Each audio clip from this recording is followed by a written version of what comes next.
Hər birinizi xoş gördük. Çox şadam ki, dəyərli vaxtınıza aid gəlmişsiniz. Qonaqlarımıza da xüsusi təşəkkür, xüsusi salamlarını bildirirəm. Və bugünkü təlimimizin mövzusu yumuşaq və sərt bacarıqlar haqqında məlumat verir. Ümumiyyətcə, müasir iş dünyasında bildiyiniz kimi iş axtaranlar və karyera pilləsi üzrə inkişaf etmək istəyən insanlar, bunlar iki yeni anlayışla qarşılaşırlar ki, bu anlayışlardan biri yumuşaq bacarıqlar, soft skills, yəni yumuşaq və çevik. İkincisi sərt bacarıqlar, bunlar adətən aiddir bura kompetensiyalar və səriştələr, yəni hard skills. Ümumilikdə götürəndə yumuşaq, sərt bacarıqlar fərdin müəyyən peşə fəaliyyətini, texniki və funksional baxımdan icra etmə qabiliyyətini ifadə edir və peşəkar səriştəliyin əsas struktur komponentlərindən biridir. Yəni, burada sərt bacarıqlar dedikdə biz əsas texniki biliklər, peşə ixtisaslar nəzərdə tutulur. Amma yumuşaq bacarıqlar uğurun görünməyən, lakin həlləyici tərəfidir. Yəni, yumuşaq bacarıqlarda ünsiyyət, empatiya, emosionallıq, bunlar əsas yerlərdən birini tutmuş olur. Yumuşaq bacarıqlar bir insanın ətrafı ilə daha əlverişli və təsirli qarşılıqlı əlaqəsini təmin etməsinə imkan yaradan fərdi keyfiyyətlərdir. Ümumiyyətcə, yumuşaq bacarıqlar müəyyən bir işin xüsusiyyətlərindən asılı olmayan şəxsi keyfiyyətlər ilə daha sıx bağlıdır.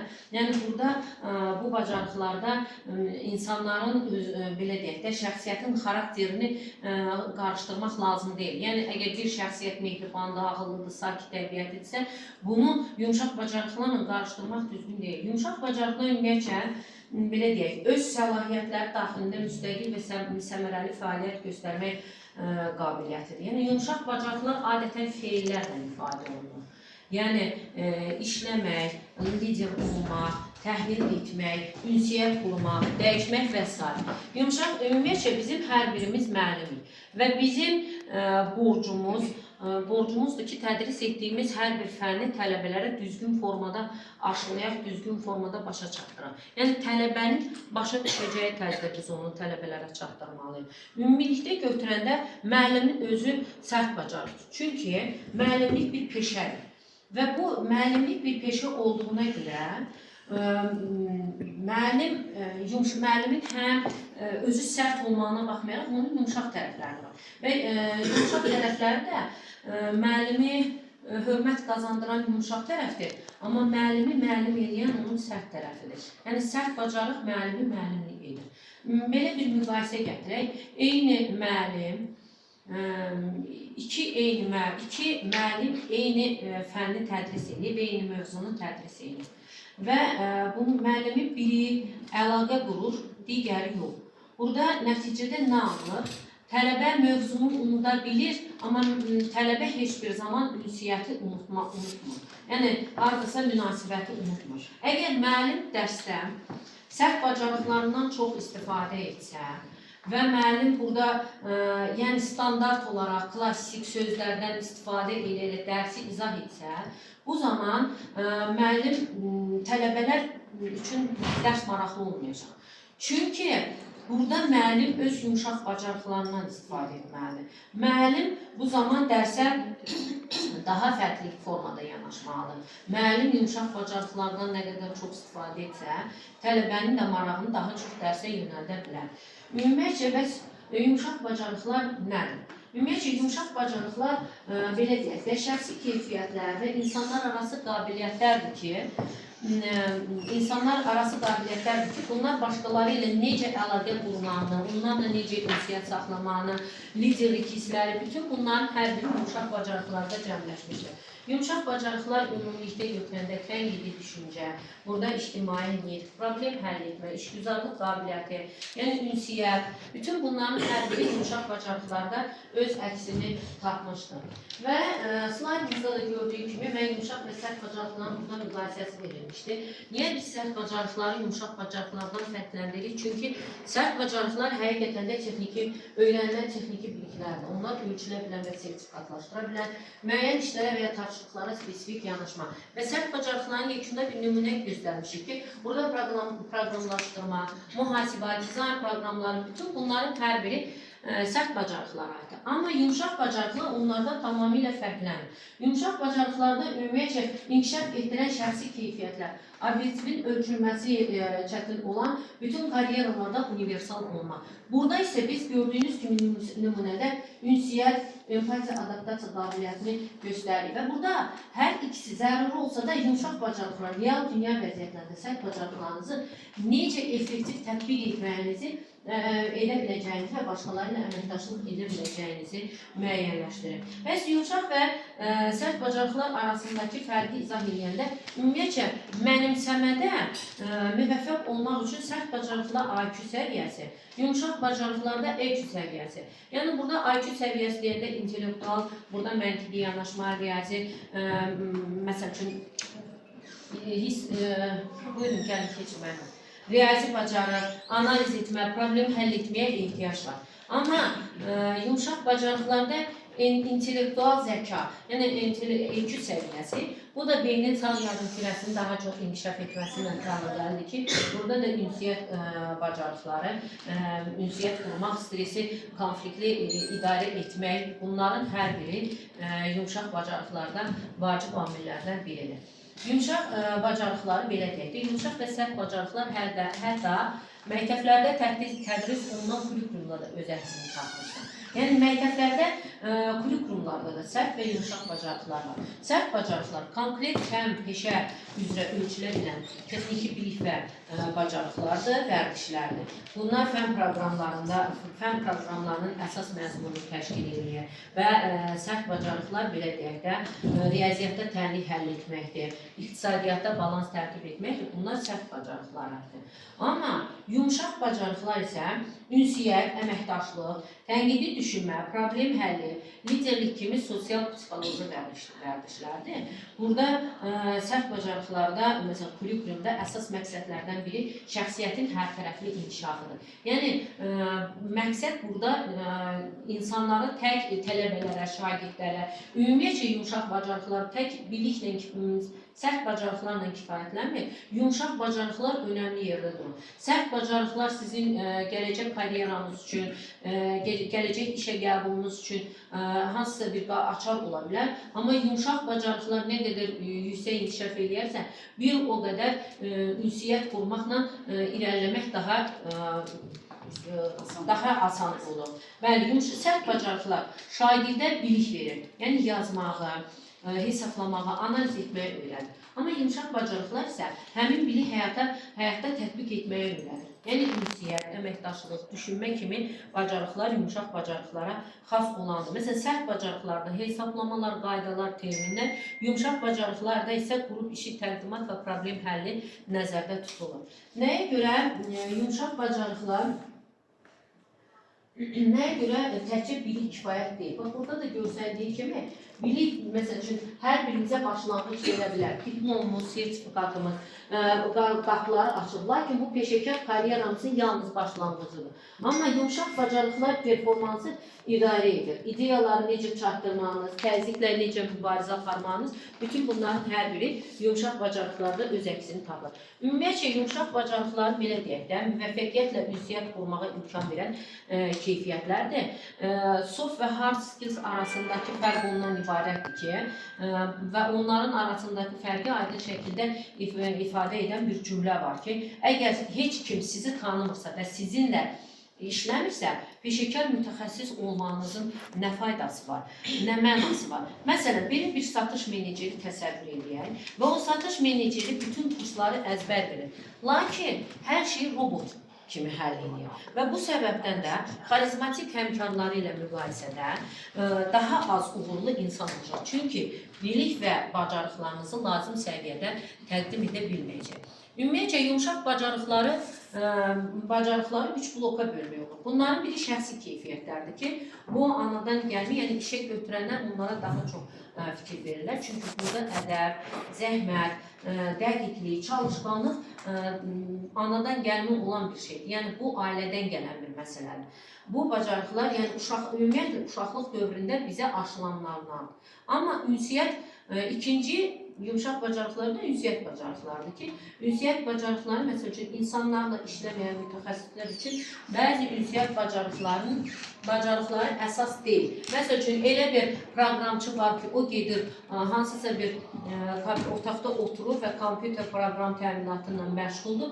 Ona ünsiyyət o qədər də vacib deyil. Amma ümumilikdə yumşaq bacarıqların qarşısında duran ən vacib amillərdən biri ünsiyyətdir. Ünsiyyəti nə qədər yaxşı qurmağı bacaran insan bir o qədər həm komandada, həm iş yerində ümumiyyətcə karyerada yüksəlməyə daha çox meyilli olur. Bir də var əlavə peşə bilikləri. Əlavə peşə biliklərdə bu təcrübə yolu ilə inkişaf etdirilir və çox səy tələb edir. Ümumiyyətcə hər hansı bir müştəri bazarı olsun, yaşadığınız yerin yol xəritəsi olsun, əlavə dil bacarıqları bunlar əlavə peşə biliklərinə aiddir. Yumşaq bacarıqların baxış keçidək əsas yumşaq bacarıqlara nələr aiddir? Buradan da slaydda da göründüyü kimi əsas yumşaq bacarıqlar ünsiyyət, komanda işləri, liderlik, tənqidi təfəkkür, zamanın idarə edilməsi və emosional intellekt.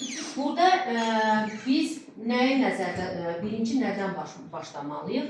Ünsiyyətdən, yəni effektiv kommunikasiya. Ümumiyyətcə, ünsiyyət fikirləri aydın ifadə etmək deməkdir. Effektiv kommunikasiya emosiyanın aydın məqsəd yönlü və qarşı tərəfdən düzgün başa düşəcək şəkildə ötürülməsidir. Yəni, burada təkcə danışmaq yox, əsas vacib məsələ anlaşılmaqdır. Ümumiyyətcə, belə deyək də, böyük beşli şəxsiyyət tipləri var. Bu böyük şəxsiyyət tiplərinin içərisində ekstraversiya və introversiya, emosional dayanıqsızlıq və emosional stabillik, xoş rəftarlıq, təhlik, burada məsuliyyət və öz-özünə nəzarətin olması və nəhayət intellekt və mühafizəkarlıq. Mən nəyə görə bu böyük beşlik tipi haqqında məlumat verdim? Bunların içərisində ən çox ekstraversiya və introversiya, yəni ekstravertlər və introvertlər ünsiyyət bacarıqları onlarda daha yaxşı inkişaf etmiş insanlar. Ümumiyyətcə, ekstravertlər davranışla xarakterize olunur. Söhbətçidirlər, şəndirlər, onlar hər yerdə özlərinə yaxşı dost tapmağı bacaran insanlar və onlar həddindən artıq çox ünsiyyətçidirlər. Və bu da onların yumşaq bacarıqlarının daha çox inkişaf elətdirməsinə gətirib çıxardır. Sonra ekstravertlərdən fərqli olaraq introvertlər onların tam əksidirlər. Yəni introvertlər daha qısıq, yəni daha utancaq, onlar sosialdan daha uzaq olan insanlardır.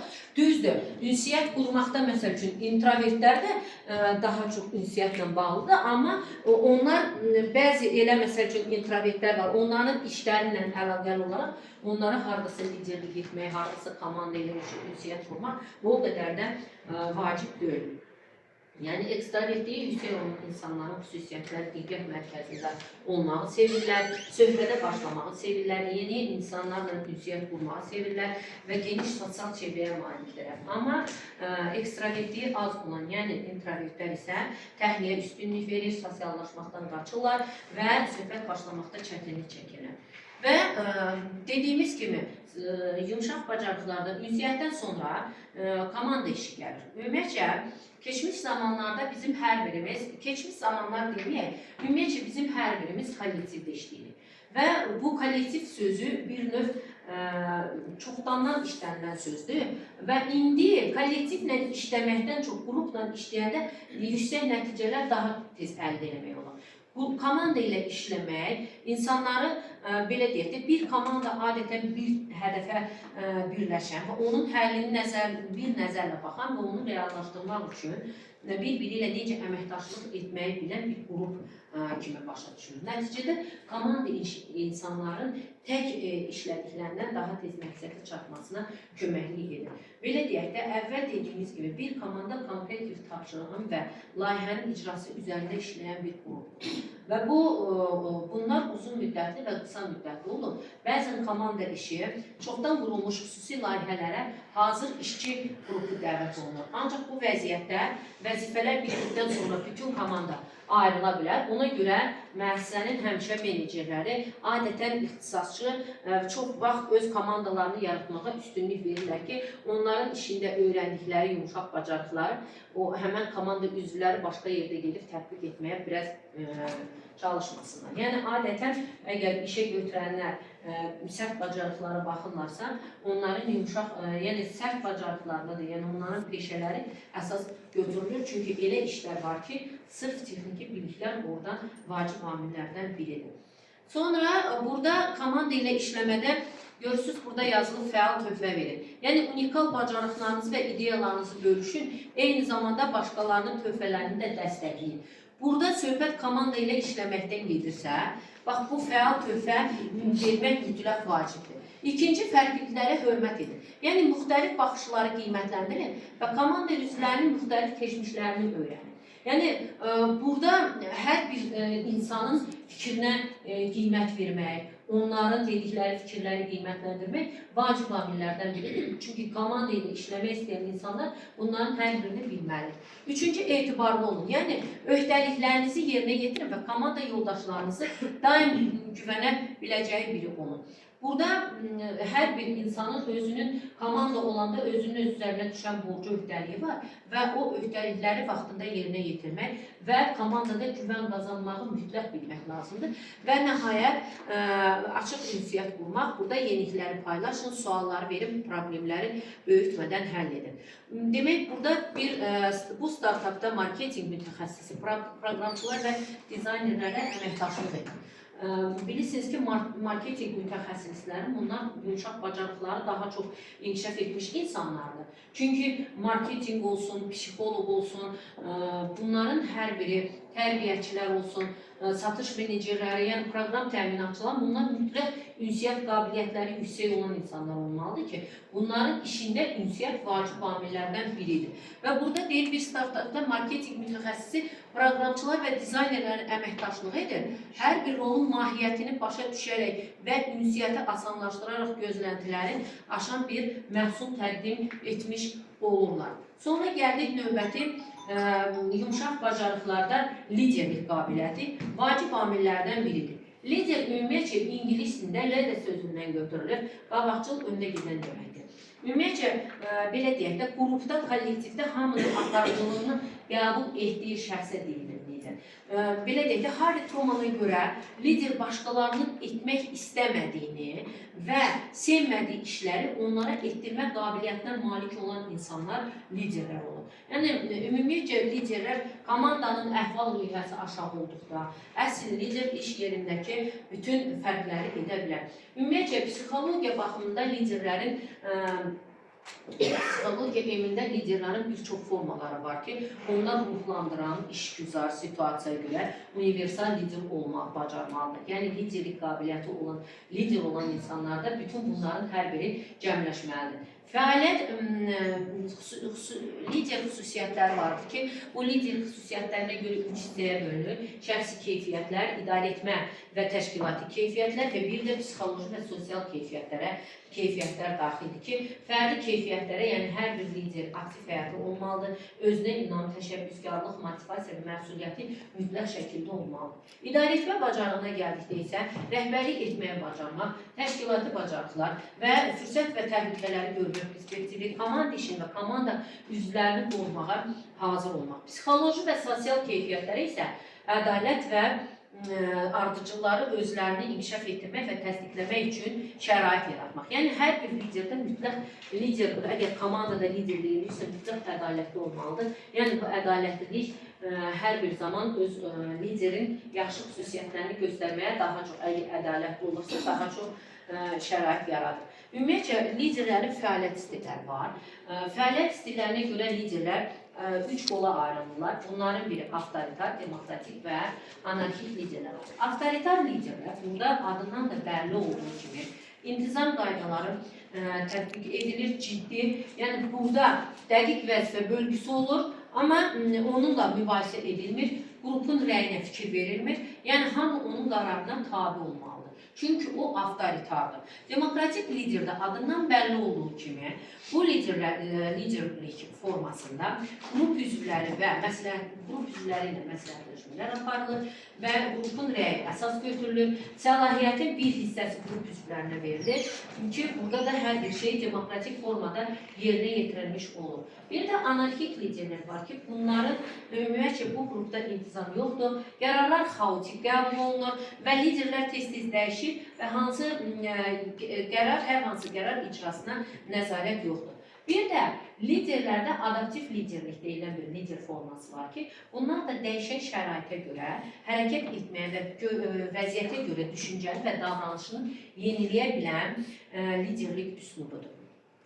Sonra yumuşaq bacarıqlarda dediyimiz kimi o ünsiyyət, komanda işi, liderlikdən başqa tənqidi təfəkkür var. Yəni, ümumilikdə yumuşaq bacarıqlarda 3 düşüncə forması var. Bunların biri kreativ düşüncədir, digəri tənqidi düşüncədir, üçüncüsü analitik düşüncədir. Və biz bu 3 düşüncəni bir-birindən fərqləndirməliyik. Kreativ düşüncə, bilik və təcrübələrinə müxtəlif tərzdə yanaşma bacarıqdır. Yəni, kreativ dəlilik, ağılsızlıq, mümkünsüz görülən hər bir fikirlər əslində yeni yaranan ideyaların ilk addımlarıdır.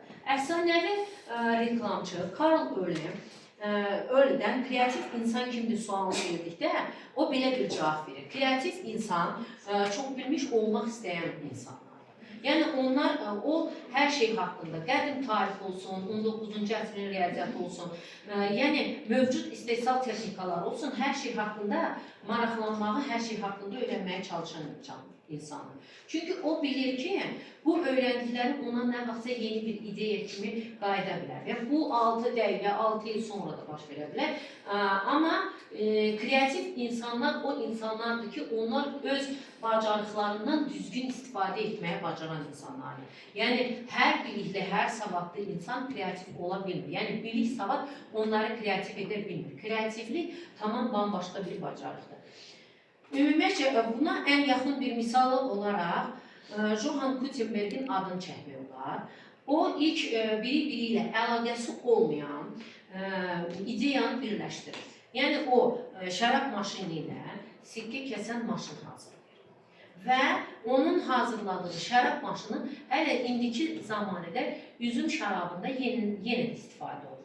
Bir gün həmən bu Gutenberg bir-iki qədək şərab içdikdən sonra öz-özünə soruşur. Əgər mən bu sikkələri götürüb şərab maşınının altına qoysam, ondan onun şəklini kağıza çıxarda bilərəm və bunun da nəticəsi olaraq çap maşını yaranmış olur. Yəni, bu, belə deyək də, Gutenberg'in öz kreativ düşüncəsindən yaranan bir düşüncə tərzidir, yaranan bir ideyadır. Bir gün Pablo Picasso adətən bilirik ki, rəssamdır.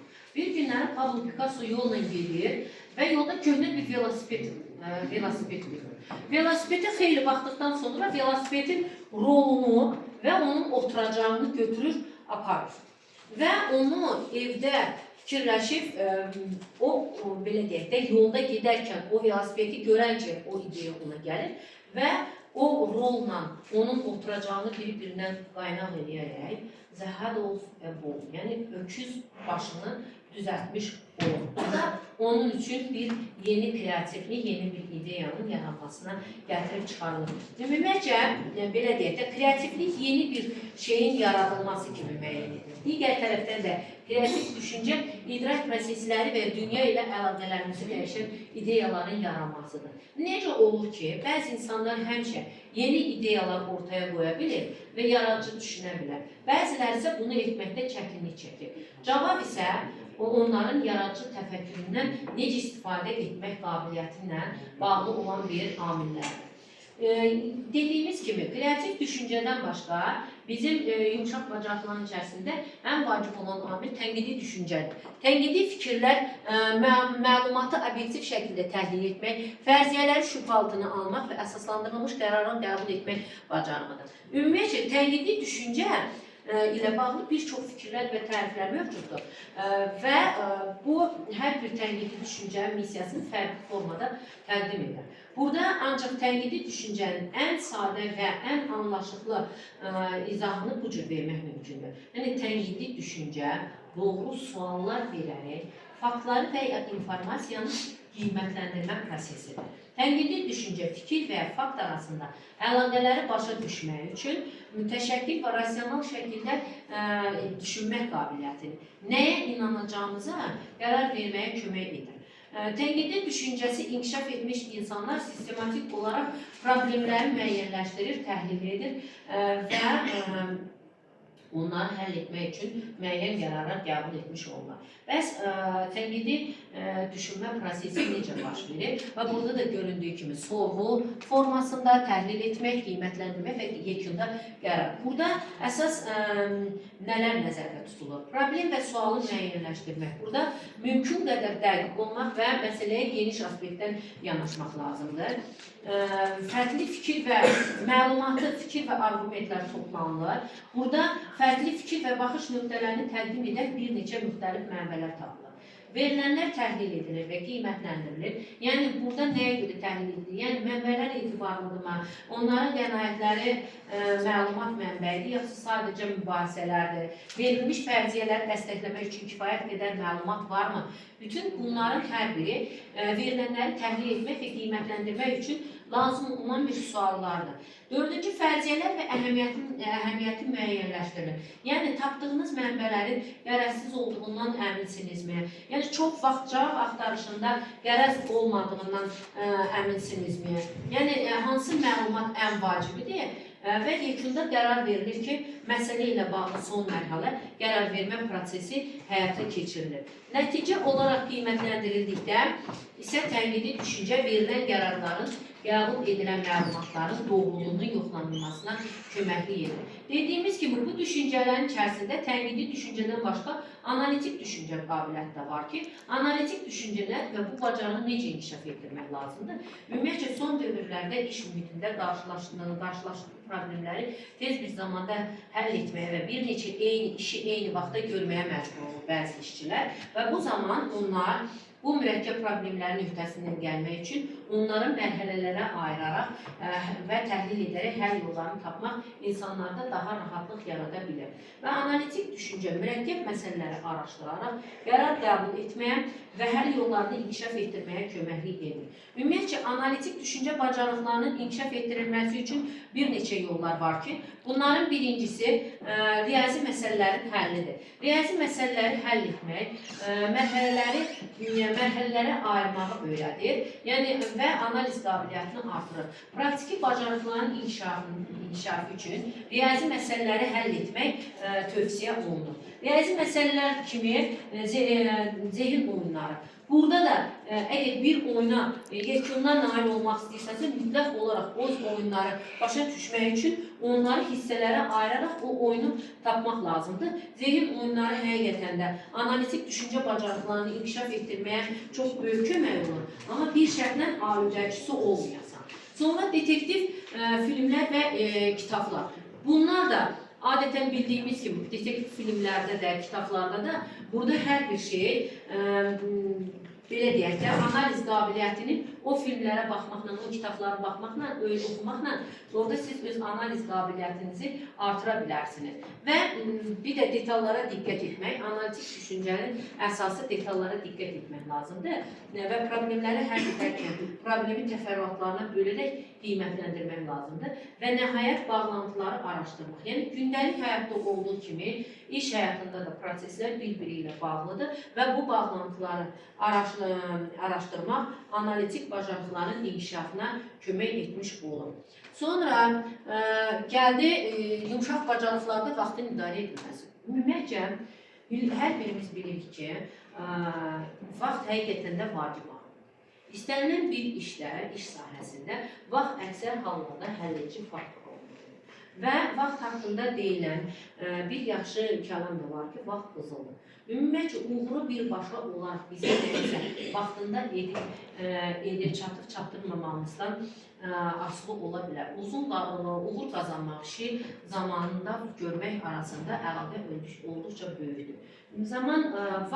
Vaxtın idarə edilməsi bacarıqları yumşaq bacarıqlar kimi tələb olunan vacib faktorlardandır. Və time management vaxtın səmərəli və doğru bölgüsünə əsasən idarəsinə deyilir.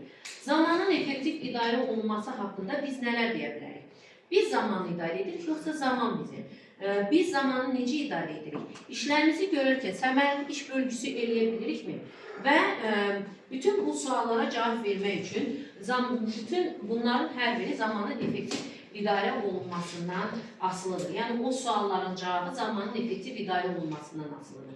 Bildiyimiz kimi ətrafımıza nəzər salanda səhərdən axşama insanlar hər biri qaçırda çalırlar. Yəni bu iş qadını, evdar xanımdan tutmuş, iş müdürünə kimi hamı harasa tələsir və hamı da zamanın, vaxtın azlığından şikayət edir. Və bir çoxu işi çatdıra bilməməyin əsas səbəbinin zaman olduğunu söylüyor. Birinci, bəzi insanlar işlərini çatdıra bilmir və bütün həyatını işlərə sərf edirlər və yekun nəticədə onlar öz işlərini vaxtında yerinə yetirə bilmirlər. Niyə? Çünki zamandan düzgün istifadə etmək qabiliyyətləri zəifdir. Amma bəzi insanlar var ki, onlar nə qədər çox işi olursa, zamanın düzgün idarə etməsi baxımından hər şeyə vaxt ayrılı bilirlər və onlar bütün işlərini vaxtında yerinə yetirmiş olurlar. Ümumiyyətlə, hamı üçün vaxt 24 saatdan, gündəlik belə deyək də, zaman 24 saatdan ibarətdir. Ancaq birinci tip insanlarda zamandan səmərəli istifadə edə bilmədikləri üçün həmən insanlar zaman onları idarə etmiş olur. Amma ikinci tip insanlarda, buyurun, ikinci tip insanlar zamandan düzgün istifadə etdiklərinə görə onların hər biri zamanı düzgün idarə etmiş olurlar. Ümumilikdə götürəndə zamanın effektiv idarə olunması ilə bağlı təcrübədə bir çox metodlardan istifadə olunur ki, bu metodlarda həm vaciblik və təcillik dərəcəsinə görə o metodlar fərqlənir. Yəni, burada əsas 4 metod götürülür. Bu metodlardan biri həm vacib, həm təcili olan işlər.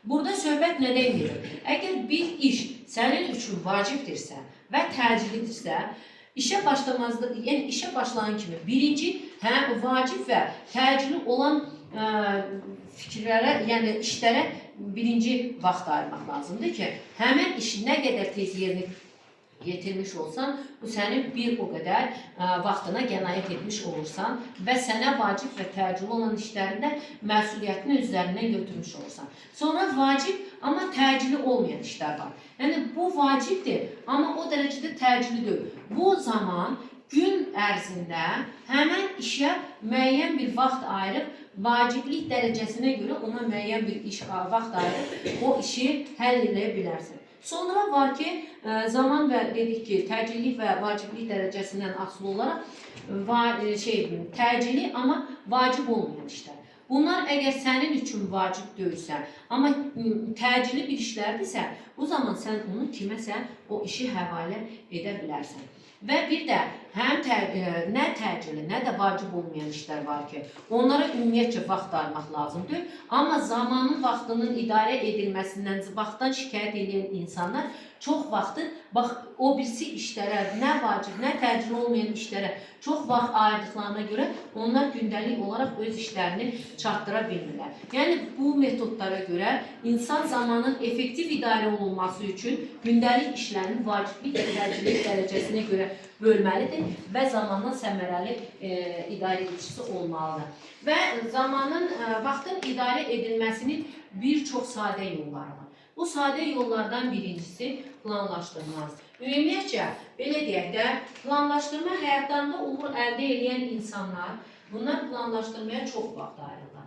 Gündəlik planlaşdırma məhsuldarlığı artırmaq və vaxtın səmərəli idarə edilməsi üçün çox önəmlidir. Planlaşdırma və düşüncə həmişə kağız üzərində olmalıdır. Məqsədlər kağız üzərində deyilsə, onlar o zaman mövcud deyirlər. Və vəzifələrin siyahısı sanki nəzərdə tutulan məqsədə çatmaq üçün o yolu itirməyə imkan verməyən bir xəritədir. Yəni, mütləq hər bir insan öz gündəlik gün rejimini tutmalıdır və orada öz işlərini plan üzərində kağızda qeyd etməlidir ki, bu da onlar üçün vaxtın həm düzgün idarə edilməsi üçün, həm də gələcək işlərin dəqiq yerinə yetirilməsi üçün bir xəritə rolunu oynamış olur. Sonra ən əsası vacib olanı müəyyən etməkdir. Yəni, time managementin əsas vəzifəsi, əsas işi vaxtında müəyyən etməkdən ibarətdir. Yəni, burada prioritetlərin müəyyən edilməsi, planlaşdırılan işlərin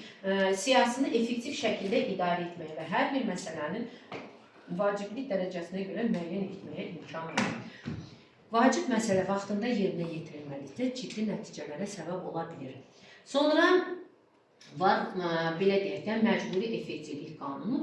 Bu qanundan irəli gələrək vaxtın idarə olunmasının əsas sirri konsentrasiya və məqsədə uyğunluqdur.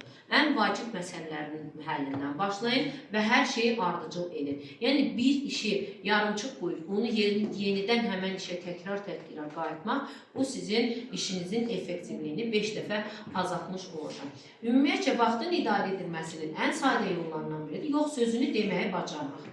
Yox sözünü deyin, yox sözünü elə deyin ki, yəni, vaxtınızı təşkil etmək üçün ən vacib söz nəzakətli dırnaq arası yox deməkdir. Bu yox sözü, yəni seçdiyiniz prioritetlər arasında, sizə vacib olan məsələlər arasında, sizin o işlər, belə deyək də, arasında olmayan işlərdən imtina etmək və onlara yox deməyi öyrənmək lazımdır. Yəni, sizin həmkarınız elə nəzakətli formada yox deməlisiniz ki, sizin həmkarınız onun özünə yox, onun işinə yox deməyinizi daha yaxşı başa düşmüş olsun. Zibil vedrəsi nəyə qadirdir? Və burada deyirsiniz ki, zibil vedrəsinin yumuşaq bacarıqlarının ya vaxtın idarə edilməsinin nə əlaqəsi? Zibil vedrəsi nəyə qadirdir? Burada yaxşı nəticə göstərən insanlar, hər biri təmiz masa arxasında işləməyi bacaran insanlardır. Əgər bir insanın məhsuldar olmayan, işini planlaşdıra bilməyən insanların masalarının üstündə həmişə xaos olur.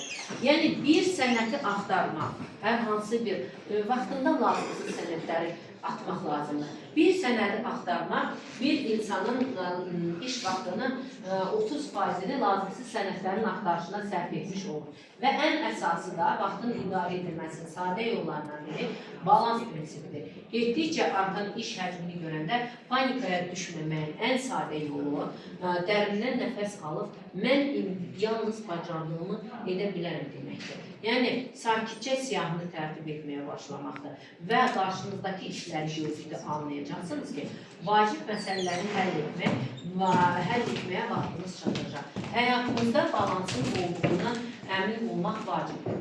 Sonra gəldi bizim yumuşaq bacarıqlardan emosional intellekt, emosional zəka.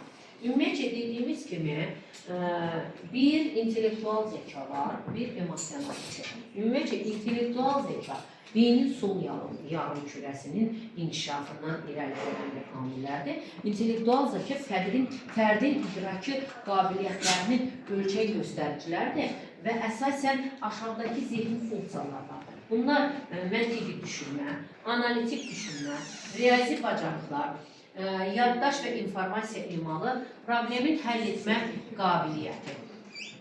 Və bu intellektual zəkanın genetik xüsusiyyətləri adətən genetikadan irəli gəlmiş olur və yaş ötdükcə həmən bu yetkinlik yaşından sonra bunlarda intellektual zəkası güclü olan insanlarda dəyişiklik olmur. Yəni, akademik və texniki uğuru proqnozlaşdırmaqda effektivdir. Gəldik yumuşaq, bunlar intellektual zəka sırf aiddir sərt bacarıqlara. Amma emosional zəka, emosional intellekt aiddir yumuşaq bacarıqlara. Burada, yəni, IQ səviyyəsindən fərqli olaraq, EQ səviyyəsi öz emosiyalarını tanımaq, idarə etmək və başqalarının emosiyalarını düzgün oxuyub, onlara uyğun davranmaq bacarıqdır. Qısa desək, ağıllı olmaq hər şey demək deyil. İnsanlarla ağıllı davranmaq əsas məsələdir. Emosional zəkanın, burada da göründüyü kimi, emosional zəkanın əsas hissələri var. Özünü dərk etmə, emosiyalarınız və düşüncələrinizə, davranışlarınıza təsirini tanımaq. Yəni, emosional vəziyyətin şuurlu fərqində olmaq. Mən indi niyə əsəbləşdim sualını özünə vermək. Yəni, burada insan özünü dərk edirsə, həqiqətən də o sualı özünə verə bilər. Və ikinci, özünü idarə etmə. Burada impulsları və emosional reaksiyaların idarəsidir. Əsəbdir, stresdir, qorxunu cilovlamaq. Yəni, emosiya səni yox, sən emosiyanı idarə edə bilirsən. Sonra var motivasiya. Motivasiya ümumiyyətcə emosiyalardan məqsədyönlü istifadədir. Yəni daxildən gələn həvəs, belə deyək də, əgər bir iş yerində işləyiriksə, bizə daxildən gələn həvəs təkcə maaşa görə yox, məqsədə görə işləmək olmalıdır. Və son nəticə empatiyadır ki, başqalarının emosional vəziyyətini anlamaq, özünü həmən vaxtda o insanın yerinə qoymaq bacarıqlıdır ki, bu da ünsiyyət, konflikt həlli, komandada işləmək. Ümumiyyətcə, emosional zəkanın xüsusiyyətləri, məsəl üçün, EQ-nün xüsusiyyətləri IQ-dən fərqli olaraq bunlar öyrənilər və inkişaf etdirilə bilir. Sosial və peşəkar uğura ciddi təsir göstərir. Burada liderlik, pedaqogika, idarə etmə sahələrində həlledici rol oynar. Elmi nəticəyə əsaslanaraq IQ insanın nə qədər tez və düzgün düşündüyünü göstərir. EQ isə bu düşüncəni insanlarla münasibətdə necə tətbiq etdiyini göstərmiş olur. Və yumuşaq bacarıqların belə deyək də, digər məsələlərdən biri də yumuşaq bacarıqlarda əsas lazım olan amillərdən biri də problemlərin həll edilməsidir. Yəni problemlərin həll edilməsi belə deyək, əsas vacib amillərdən biri ona görə ki, hər bir yumuşaq bacarığı olan insan mütləq şəkildə problem həll etməyi bacarmalıdır. Problem öyrənilməsinin və həllini tələb edən mürəkkəb praktik situasiya, hansı ki, vəziyyətin obyektiv qeyri-müəyyənliyini və mürəkkəbliyini nəzəri izahını gözləyən halıdır. Yəni, problem məsələdən fərqlənir. Problem məsələdən onunla fərqlənir ki, onun həlli üçün öz resursları yoxdur və kənardan dəstəyə ehtiyacı var. Kənardan dəstəyə ehtiyac var. Ümumiyyətcə, qarşılıqlı problemlərin məcmusu problematika adlanır. Və bəşəriyyətin də bir çox problemləri var ki, bu problemlərin içərisində ekologiya, qida, sonra energetika, nəqliyyat problemləri, demografik problemlər və təbiətin talan edilməsi, planeta qarşı diqqətsizlik, cinayətkarlıq, regionların qeyri-bərabərliyi, qeyri-bərabər inkişafı, əmək bazarındakı problemlər, ailə institutu problemləri, yeni texnologiyaların tətbiqinin problemləri. Proqnozlaşdırma imkanına görə də problemlər aşağıdakı kimi həmən problemləri göstərmiyorlar. Biri var, proqnozlaşdırıla bilinməyən problemlər, yəni həllini tələb edir. Məsələn, regionların qeyri-bərabərliyi. Bu problemlər mürəkkəblik baxımından bunların problemlərinin həll edilməsi tələb olunan problemlərdir. Amma həll edilən problemlər binanın təmini. Sonra proqnozlaşdırma imkanlarına görə problemlər var ki, proqnozlaşdırıla bilən və bilməyən problemlər var ki, bunların içərisində də proqnozlaşdırıla bilməyən problemlərin özünün içinə təbii fəlakətlər, insan hüquqları, bunlar heç bir zaman proqnozlaşdırıla bilən problemlər deyil. Sonra gəldi təhsildə köndələn bacarıqlar. Təhsildə köndələn bacarıqlar deyəndə biz nəyə nəzərdə tuturuq? Burada təhsildə köndələn bacarıqlar ümumilikdə götürəndə şəxsin yalnız bir fəndə və ya ixtisasa məxsus olmayan, müxtəlif tədris sahələrində və real həyat situasiyalarına transfer edilə bilən, yəni tətbiq oluna bilən ümumi kompetensiyalar.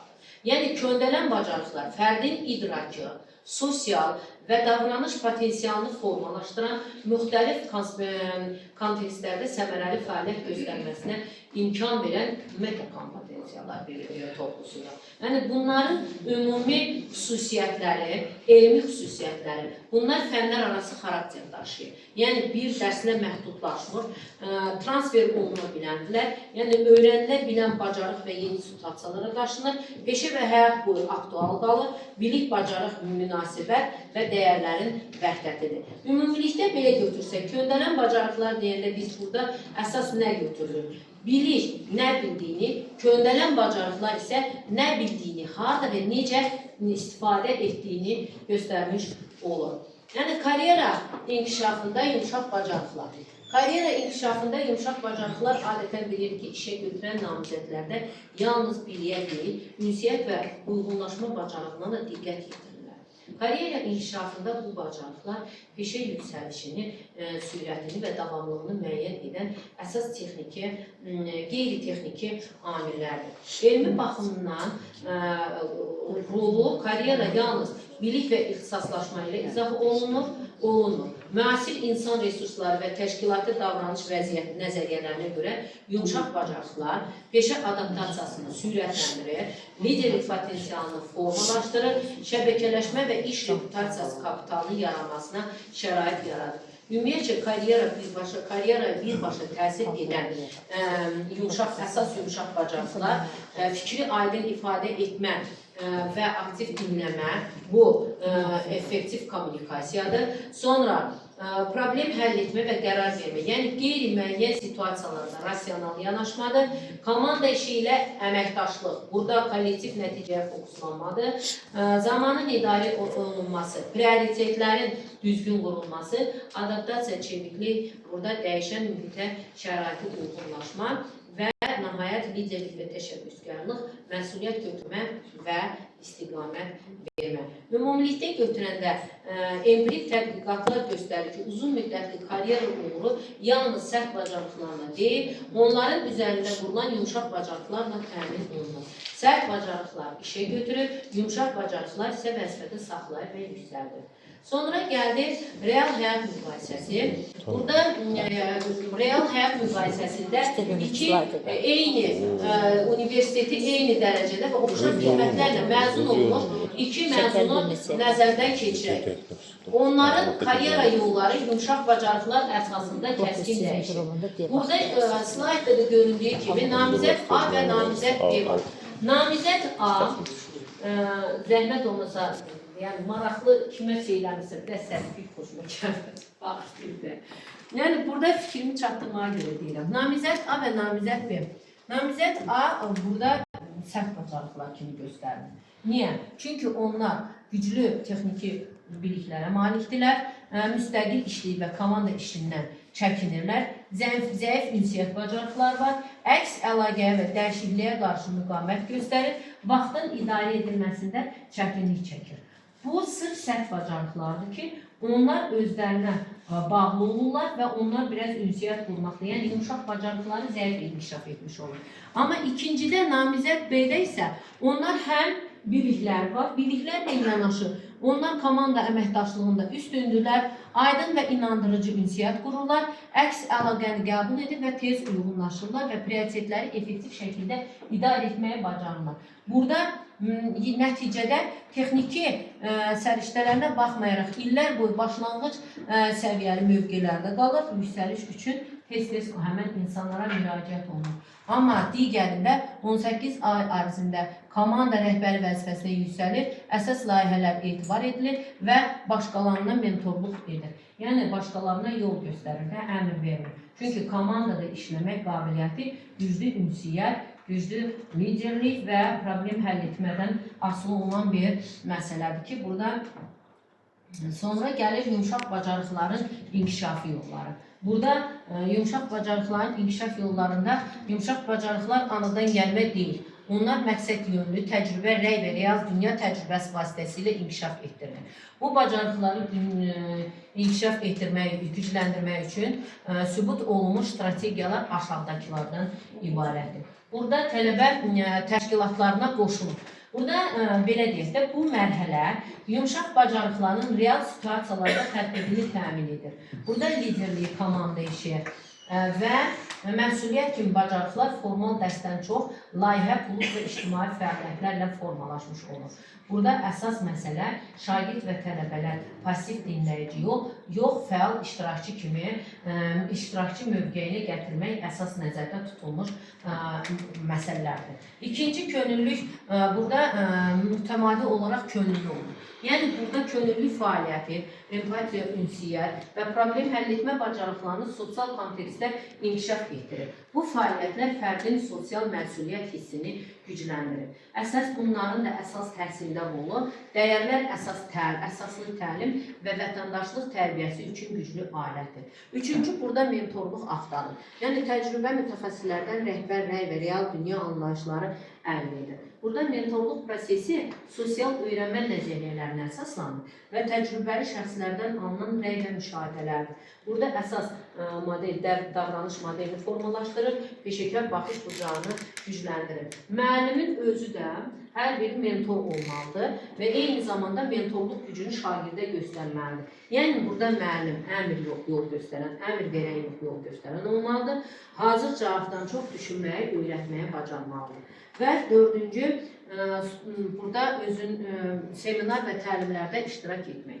Burada strukturlaşmış təlimlər yumşaq bacarıqların şuurlu və sistemli, belə deyək də, şuurlu və sistemli inkişafını təmin edir. Burada əsas məqsəd bilik yox və davranış dəyişikliyi yaratmaqdır.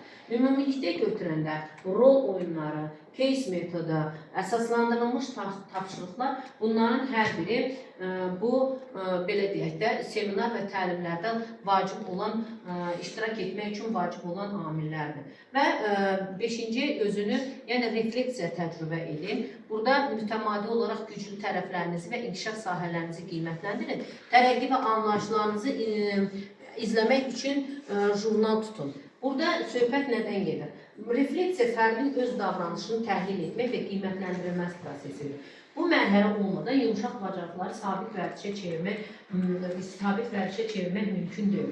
Burada əsas müəllim üçün əsas bir mesaj var ki, necə dərs dedim yox, şagirdlə necə ünsiyyət qurdum sualını müəllim əsas özündə bir prioritet kimi götürməlidir. Və sonda 6-cı, rahat zona xaricində addım atın. Burada yumşaq bacarıqlar komfort zonasında inkişaf etmir. Yəni, yeni mühitlər, çətin tapşırıqlar və ictimai çıxışlar fərdin adaptasiya və çeviklik bacarığını artırır. Yəni, burada əsas yekun elmi nəticə təcrübə ilə formalaşır, refleksiya ilə dərinləşir, davamlı tətbiq ilə sabitləşir. Burada da müəllimlər üçün əsas bir mesaj var ki, biz fən öyrətmirik, davranışı formalaşdırmış olur.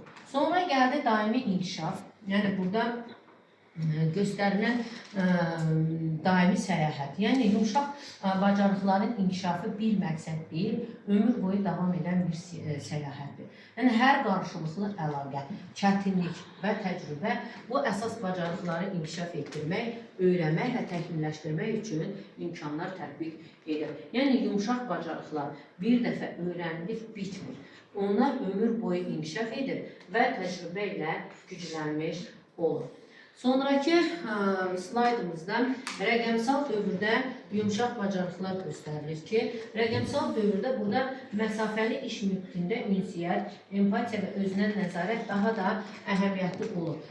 Bildiyimiz kimi, günü-gündən inkişaf etdiyimiz bir dövrdə, yəni informasiyalar, kompüterlərin, yəni ümumiyyətcə ünsiyyətin daha çox inkişaf etdiyi bir dövrdə rəqəmsal dövrün yumşaq bacarıqları var ki, iş mühiti getdikcə rəqəmsal və məsafəli xarakter aldığından yumşaq bacarıqları daha kritik əhəmiyyət kəsb edir və virtual əməkdaşlıq məsafəli yaratdığı çətinlikləri aradan qaldırmaq üçün daha güclü ünsiyyət və özünə nəzarət, emosional intellekt tələb etmiş olur. Rəqəmsal dövrün yumşaq bacarıqlarında məsafəli iş üçün zəruri olan bacarıqlar var ki, bunlar platformalar arası aydın yazılı ünsiyyətdir, özünə motivasiya və məsuliyyətdir, rəqəmsal əməkdaşlıq və koordinasiyadır, virtual qarşılıqlı əlaqələrdə empatiyadır və yeni texnologiyalara uyğunlaşmaqdır. Ümumiyyətcə, işin gələcəyi həm fiziki, həm də virtual mühitlərdə həqiqətən əlaqə qura bilən və effektiv əməkdaşlıq edə bilən və uğura qazana bilən mütəxəssislər tələb edir. Sonra burada rəqəmsal dövrdə yumşaq bacarıqlardan sonra rəqabət üstünlüyü gəlir ki, ümumiyyətcə, belə deyək ki, texniki bacarıqlar onlayn əldə olunduğu və süni intellektin rutin vəzifələrini yerinə yetirdiyi bir dövrdə sizin yumşaq bacarıqlarınız sizin unikal rəqabət üstünlüyünüzə çevrilir. və sizi fərqləndirən və avtomatlaşdıra bilən insan qabiliyyətləridir. Ümumiyyətcə, işə qəbul prioritetlərində namizədlərə sərt bacarıqlardan daha çox yumşaq bacarıqlara üstünlük verən işə götürənlər 92% təşkil edir. Karyera uğrunda, yəni iş uğrunu yumşaq bacarıqlara aid edilən faizi 85% göstərilir. Liderlik potensialı burada güclü yumşaq bacarıqlara malik əməkdaşların vəzifədə irəliləmə ehtimalı 3x götürülür. Yəni, bugün yumşaq bacarıqlarınıza sərmayə qoyun və onlar bütün karyeranız və həyatı boyu artan gəlirlərə gətirib çıxardacaqdır. Və bilik sizi işə götürər, yumşaq bacarıqlar isə sizi yüksəldər. Əsl fərq məhz elə buradan yaranmış olur.